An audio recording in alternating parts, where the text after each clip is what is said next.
શું કામ અમારે વગર દરવાજે હાલે છે એ જરા છે ને આને લગભગ ખબર હોય તો પૂછી જોઈએ. હા, કેમ આપણે દરવાજા નથી કરતા? રામ રામ ને સીતારામ બધાને. માતાજી નું સારું કરે ને બધાને હાજર નરવા રાખે એવી શુભેચ્છા આપું છું. તો આપણે જો સરસ મજાના તૈયાર થઈ ગયા છીએ અને શિરાવી પણ લીધું છે આપણે. ને ઘરકામ તો આ બાજુ તો બધું એમ કેવાય ને કમ્પ્લીટ થઈ ગયું છે, પણ ઢોરમાલા ફરજા બાજુ બાકી છે કામ, કેમ કે આપણે જે બધા નીંદ નાખવાની હોય. અને શિવાને બેન છે ને અંકિતાબેન એનો તૈયાર કરી દેશે, પણ તૈયાર કરવા નથી દેતી, બે તોફાન કરે છે અતારમાં સવારમાં. જો હજી શિવાની ને તો આપણે તૈયાર નથી કરી દીધી. આજ તો નાવાઈ થઈ ગઈ નથી આવી, નકર તો દરરોજ 4 વાગે નાવા આવે. હું નાવા જાઉં ને એટલે એમ કે મારી નાવું મમ્મી, પણ આજ નતા. આજ તો બેન છે ને એને રમતા હતા.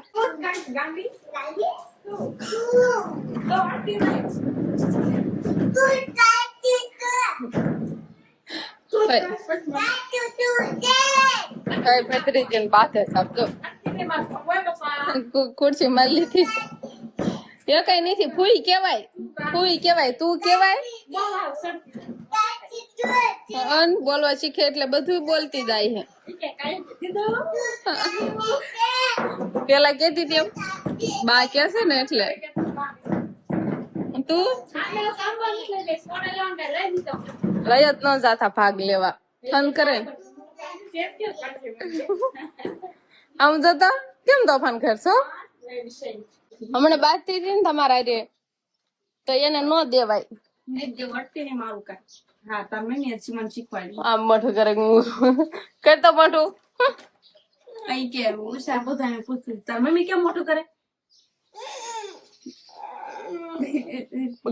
સમજો એને અત્યારમાં ગરમી કેટલી થાય સમજો, પરસેવો વળી ગયો. હાલ આમ સરસ મજાનું મોટું બોઠું ધોઈ દઉં, તૈયાર કરી દઉં. જો હા, જો એને બકાન નાખ્યો, જો મસ્ત કટલેરી ડબ્બો. તો આજે છે ને આપણે અંકિતાબેન સરસ મજાનું શાક બનાવે છે. કે દિવસનું શાક બનાવ્યું જ નથી એટલે થોડું થોડું ફાવે તો હે, એટલે આજે બનાવે છે. શેનું બનાવવાનું છે? ડુંગળીની કસુબર બનાવવાની છે. એટલે જો ડુંગળી સુધારીને રાખી છે અને તેલ ગરમ થવા મૂકી દીધું છે. ચેક કરો તેલ આવી ગયું કે નહીં? એ થઈ ગયું, થોડીક વાર છે. હાલો, અંકિતાબેન સરસ મજાની આજ કસુબર બનાવશે. જોઈ હમણાં કેવું બનાવે છે. અને આપણે શિવાની બેન નો અવાજ અહીંયા ઠેઠ સંભળાવવા માંડ્યો છે, અને હિસકો બંધાયો છે, અને કાઠી ઓઢે છે, એવું બધું કરે. પણ મેં એમ કીધું તો હું પાણી પીતી આવું, એટલે જો તાર પાછો અવાજ આવે છે. જો શિવાની બેન અમારે વેન કર્યા હિસકો બાંધવાના, તો હિસકો બાંધી તો નાના છોકરા કોઈડે આવું બ્લેન્કેટ ઓઢવું છે તો ઈ ઓઢાડ્યું. હવે શું લેવું છે કે મને? હિસકાવું? હા લે હિસકાવું, લો બહાર આવું છે, બહાર બહાર આવું છે, હાલ હાલ બહાર હાલ. રામ રામ ને સીતારામ ડાયરા. તો અત્યારે એમ કે સવારમાં શિવાને બેને છે ને હિસકો બંધાયો, અને હિસકામાં હિસકતી નથી અને ફોન જોવાનું કામકાજ ચાલુ કરી દીધું. અને તમારા બધાની ઘણી બધી કોમેન્ટ હતી કે અમિત ભાઈ કે તમારે કે દરવાજામાં બાવણા કેમ નથી કરતા, એમને કેમ છે હજી. બહુ આ કોમેન્ટો છે ને એટલી બધી આવશે ને કે એની વાત જ પૂછો માં. તો એક જ નથી દરવાજા કે નથી જાળિયા, જો એક જ દરવાજા જોવા મળશે નહીં. શું કામ અમારે વગર દરવાજે હાલે છે એ જરા છે ને આને લગભગ ખબર હોય તો પૂછી જોઈએ.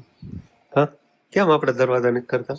આપણે કે દરવાજાની જરૂર જ નથી પડી. હા, મેન વાત અમારે ઈ છે, કેમ કે અમારે છે ને આજે વાડી રહી ને, વાડીમાં બધા એમ કે કાકા મત બાપુ ના ભાઈ છે, બરોબર.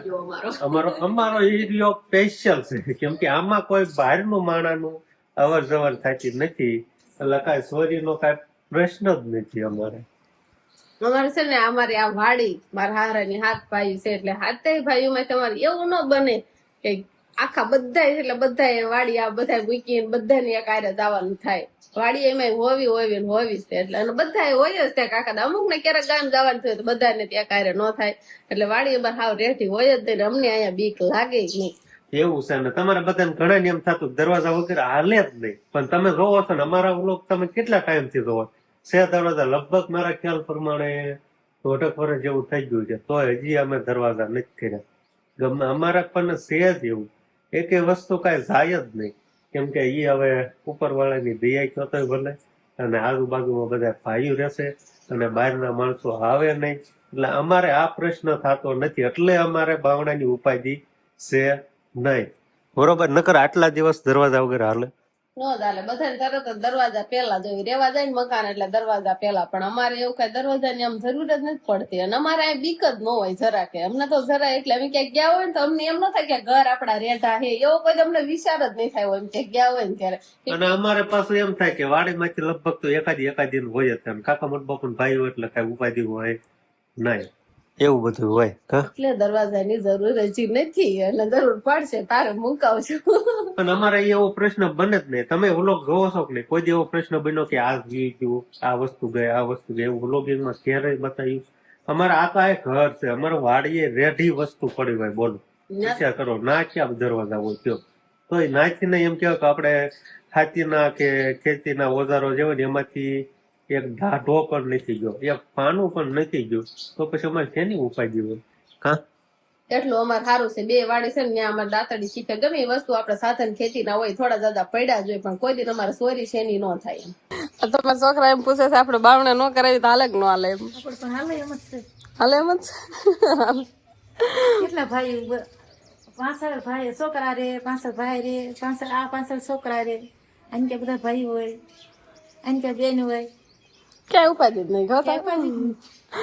તો બાઈ એમ કે છે આપણે હાલે એમ જ છે કે આપણે ક્યાં કઈ ઉપાધિ છે. જો આ બાજુ તમને હવે તો છે ને કેટલા મકાન બનાવે છે. આ બાજુ મારા કાકાજીની મકાન બનાવે છે, એની ઓલી બાજુ મકાન થાય છે, ઓલા સામે મકાન તૈયાર થાય છે, પછી આ બાજુ આપણે આ મકાન છે તૈયાર કમ્પ્લીટ જ તે. અને અમારી મકાન પાછળ પણ 2 મકાન છે, એક ઓલી બાજુ પડા બાજુ મકાન છે, એટલે અહીંથી તો ન દેખાય, પણ આ મકાન આડા આવે છે. ફરતી બાજુ અમે વર્ષે વવીને એવું અમને લાગે છે. અને નો અહીંયા વર્ષે મકાન હોય તો અમાર વાડી એવી ઉપાધિ જ નહીં, કેમ કે અમે બધા આ ફૂલ ફેમિલી વાળા છે, એટલે બધા અમે જાજુ કુટુંબ ને જાજી ફેમિલી અમે બધા અહીંયા હારે હોય ને, એટલે અમારું ઉપાધિ જ ન હોય. બસ ને અમે નવું મરચું લાવ્યા છે ને એ ટેસ્ટિંગ કરવા લઈ જાય છે, નહીં બાકી આમે તોડવાનું જ છે, ટચ કરવાનું છે. લઈને તો અમે વહી આવ્યા છીએ. જીવાની પપ્પા મને પૂછ્યા અને હું એને પૂછું તો કે આમને તો કેમ ખબર પડશે? તો તમારા બા ને એમ કે અમે લીધું છે ને, અમને શાક ભાવે છે, ત્યાં શાક એક વાર મેં બનાવ્યું હતું તો સારું જ થયું હતું, એટલે પછી અમે લઈ લીધું, નહીં બા? અને હવે આજ આપણા ઘરે પહેલી વાર શાક બનાવવાનું છે. શેનું શાક બનાવવા છું તારે આપણે? બાના આમી થાટું બાબા કીધાણા આવતા ખબર છે, લાફો મારા આવતા ખબર છે, મારી વાને પપ્પા નામ ન લેવાય અને લીધું મેં એટલે કે તું ક્યાં છો એમ, એટલે ખીજાય.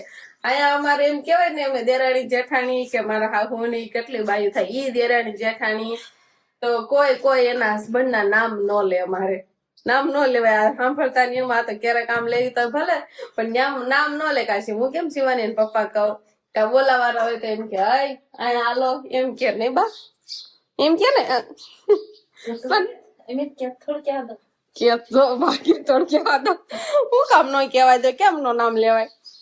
મોટા હોય એટલે તમારે પાસે નામ ન લેવાય, તમે ન હોય ત્યારે લેવાય, તોય ન લેવાય. કઈ વાંધો નહીં, એવી થોડીક મર્યાદા છે અમારે અહીંયા, એટલે નામ ન લેવાય એમ. એકાબીજા કોઈ દિવસ એમ કોઈ મોઢે છે ને એના હસબન્ડ ના નામ કોઈ દિવસ સાંભળો જ ના. હું ક્યારેક બોલતી હોઉં, પેલા બીજી અમારે બાયું છે ને ક્યાં રે નો નામ લે, એવું બધું હોય. હવે બા છે ને લહણ વાળું મરચું છે ને કરવાનું, અને અંકિતાબેન ડુંગળી કસુબર બનાવી છે, પણ ઈ શિવાની પપ્પાને ભાવે નહીં, એટલે એના હાટું આખા મગનું શાક અમારે બનાવવાનું છે. બાન કેમ રહે તાતા મારવા તોડા મારે આવું જો બહુ ભૂંડા એ અમને મારી હોતન લે, નહીં બા? ફોન કરે લાપો મારી. તો અત્યારે છે ને હવે ગરમા ગરમ એમ કે ભોમ તડકો પડવા લાગ્યો છે, પણ આપણે તોય પડામાં આવ્યા છીએ, કેમ કે બળદ સારું નીંદ લેવા. એટલે હે ને એના માટે સરસ મજાનો સમજો પૂળો બાંધે છે, પણ થોડાક હે ને આ કૂતરા નડે બહુ અત્યારે. કા કૂતરા નડે ને કૂતેલા જ જાજા હારા સોટી જાય એમ. આમ રેવા દો તો જોટાડતા ને લાડુ ઉખડે નહીં એવું બધું હોય. પણ એમાંય આવો થોડો ગરમાહો થાય એટલે છટપટે એની કઈ વાત જ પૂછો. હવે બળદ સારું નીંદ લેવાયા છે ને તો બધા ડોબા ઢોર રાડ નાખે. એમ કેશે કે અમને બધા નીંદ નાખવાના હોય, બધા નાખવાની છે, પણ પેલા બળદ ને નાખી મારા નાખી. એવું છે? એક જ પૂળો લેવાનો? તમે એક પૂળો લઈ લીધો ને એટલે હું વાળ દવાનું. કાંઈ મારે નથી હું એક ફૂલામાં કૂચેલા થઈ જાય એ પૂળા વળી જાય પછી ના કૂચેલા થાય કાંઈ. એ તોય કૂચેલા આવે આપણે છે ને ફૂલો નતો લેવાનો તોય પરાયણે લેવડાય પેલા 2 ફૂલા ચડાવ્યા તો એક ફૂલો પડી ગયો ને એટલે પછી આપણે લેવો પડ્યો હાલ જા એસે હોતે હે કૂચેલા માથે પૂળો લેશો ને એટલે હું લેતો નથી જોતા મને સટપટ છે તો બધા ગણકે છે બધા નીંદ નાખવાની છે પણ પેલા પડે જ ના. અત્યારે એમ કેવાય ને સરસ મજાનો ઉનાળો આલે છે ને એટલે તડકો અત્યારે તડકો નથી અત્યારે ટાઢો પર થઈ ગયો છે એટલે બા અને શિવાની પપ્પા છે ને બિલ્લા લઈ આવ્યા છે અને બિલ્લાનું શરબત બનાવવાનું હોય પણ હવે આજે નહીં કાલે બનાવશું આપણે નહીં બા. બિલ્લાનું શરબત બનાવીને પીવાનું હોય તો સારું અને બિલ્લા ટાઢા હોય ને બા તો કેટલા લાવ્યા છે બિલ્લા ઓલું કેમ નહીં થારું ઉકાઈ ગયું છે. બી કદાચ એમાંથી હોય ને તો લઈ લેવાય બાકી આ બધા છે ને તાજા છે સરસ મજાના જો નાના મોટા કેવા છે બિલ્લા સારા છે. આ થોડું ફૂકાઈ ગયું હોય ને એવું લાગે છે એક આ એક બે આ 3-4 છે આ થોડાક તાજા હોય એવા લાગે છે. આવા હે કાકા બાએ ધોઈ નાખ્યા બધા નહીં બા. હાલો કાલ શરબત બનાવશું આપણે બિલ્લાનું આજે તો નહીં હવે કાલે બનાવશું. કેવો સરસ મજાનો ટાઢો પોર થઈ ગયો છે અને શિવાની પપ્પા મેકબુક લઈને ફળિયામાં આવતા રહ્યા છે. તો શું કરવું જમવા આવ્યો ના ફળિયામાં જ બેહાય ને અત્યારે શું હાલે છે હવે. અત્યારે હવે એવું થાય કે રૂમમાં બેઠા હોય ને તો ઉપરથી આમ કેમ ઉનો થાપ આવતો એવું લાગે ફળિયામ હોય ને તો મજા આવે ઠંડુ આવે એવું છે એમ ને એટલે આ બેઠો સારો ટાઢો પવન આવે છે તો પંખાની જરૂર ન પડે ઘરમાં પંખો હોય તો મજા ન આવે સારું ખોટું લાઇટ બિલ તો ન આવે ઓછું આવે પંખા વિના બેહે તો. એડિટિંગ નું કામ કરશે હવે શિવાની પપ્પા અને આપણે છે ને આમાં લારીમાં ઘઉં છે હોતા ઘઉં આપણે તડકામાં તપાઈ હોય પણ હવે ટાઢો પર આવી જશે એટલે પાછો કાલ તડકો આવશે ને એટલે કાલ પાછા તપી જશે.